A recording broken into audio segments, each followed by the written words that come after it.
kira adapt lah. Kau dah biasa. Itu memang normal. It's life. So daripada situ dah build career lah. Alhamdulillah lah. Faham lah macam mana nak Perjalanan buat sales. Sebab dalam tu pun dia diberi training. So aku waktu muda tu aku dah kerja dengan GLC.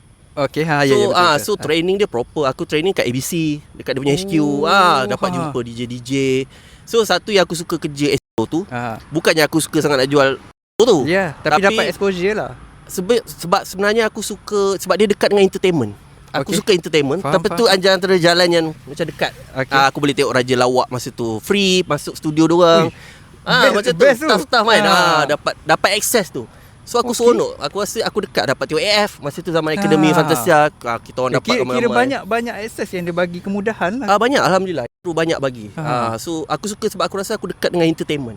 Itu je. Tak ada siapa suka jual tu. Faham. Dalam mahal. Servis tak.